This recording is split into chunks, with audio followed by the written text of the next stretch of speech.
नमस्ते। सभी को दशहरे की राम राम। आज सुबह से दोस्तों यारों से, घर वालों से, मिलने वालों से दशहरे के बहुत सारे मैसेज एक्सचेंज हो रहे थे। तो मुझे बचपन की कुछ बात याद आई। मेरी कॉलोनी के कुछ दोस्त थे, आसपास में ही रहते थे। हम लोग मिलके कुछ ना कुछ दशहरे पे कंट्रीब्यूट करते थे। जो थोड़ी बहुत हमारी सेविंग्स थी उससे हम कोशिश करते थे कच्चा पक्का रावण बनाए। मेरे पास में मेरे बहुत अच्छे दोस्त रहते थे, अक्षय, आलोक, चीनू, यशवंत। हम 5-7 दोस्त मिलके कुछ बनाते थे और उम्मीद करते थे कॉलोनी वालों से, सभी से घंटी बजा बजा के उन्हें बुलाते थे कि आप भी आइए शाम को और देखिए हमने बनाया है और हम शाम को इसे जलाने जा रहे हैं। तो हमारे लिए वो एक्चुअली बुराई पे अच्छाई की जीत वाला दिन जैसा कुछ नहीं था। हमारे लिए वो एक बहुत इंपॉर्टेंट एक्टिविटी थी जिसमें हम सब मिलके कुछ कंट्रीब्यूट करते थे, एक साथ बैठते थे, कुछ कच्चा पक्का खाते थे। कोई पानी ले आता था, कोई मूंगफली सिकवा के ले आता था घर से। सो ऐसे हम दशहरा सेलिब्रेट करते थे। बहुत कम था सब कुछ, और उस कम से ही मुझे याद आ रहा था आज कि मैं कल बाजार में निकला, मैंने देखा कि बने बनाए रावण मिलते हैं आजकल। बच्चों को बड़ा ल्योर किया जाता है कि आप ये 500 रुपए का, 1000 रुपए का। हम लोग कुछ, उस जमाने में पैसे की वैल्यू भी कम थी, 50 रुपए में कुछ चीजें आ जाती थी जिससे हम बना लेते थे। 100 रुपए तक में हमारा पूरा रावण तैयार हो जाता, जिसमें हम पटाखे लगा लेते थे। सो मैंने रियलाइज किया कि बहुत कुछ है आज हमारे पास, तब नहीं था। आज रियलाइज करते हैं कि तब नहीं था, तब नहीं पता चलता था कि कुछ नहीं है या कुछ कम रह गया है।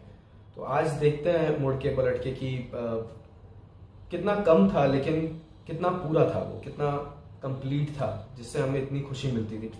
तो हम जो छोटा सा भी करते थे उसमें हमारी हैप्पीनेस बहुत होती थी, हमारी फीलिंग्स, हमारे इमोशंस, बहुत हमारा पूरा उसके साथ एक सेंटिमेंट जुड़ा होता था उस चीज़ के साथ। सो मेरी अंदर की फीलिंग है और मैं कोशिश करता हूँ इस फीलिंग को हमेशा बनाए रखूँ, जिंदा रखूँ कि अभाव में बहुत खुशियाँ थी।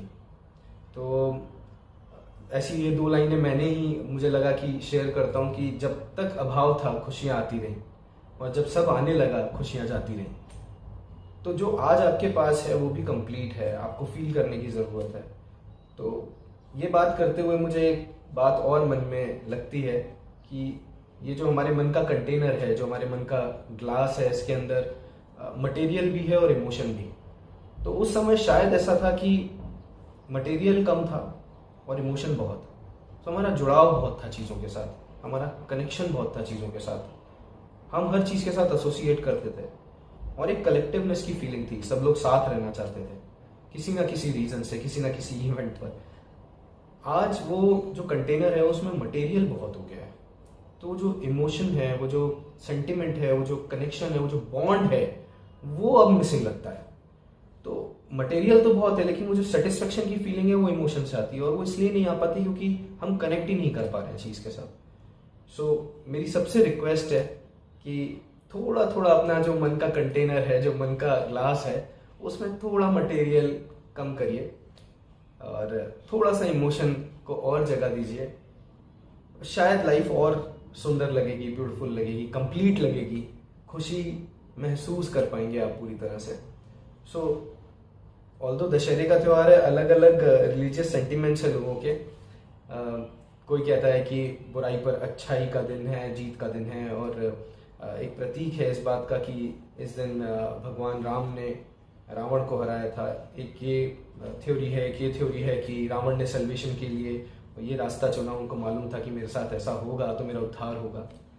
एक थ्योरी ये भी है कि हम अपने मन के रावण को मारने की बात करते हैं, मन की बुराइयों को मारने की बात करते हैं, उस पर जीत हासिल। तो थ्योरी कोई भी हो, जो आपको कंफर्टेबल लगे, जो आपका परसेप्शन हो उसके बारे में, आप उसे पिक कर सकते हैं। चीज़ कुछ अच्छी ही निकल के आएगी। इट्स जस्ट दैट आपको फील करने की ज़रूरत है।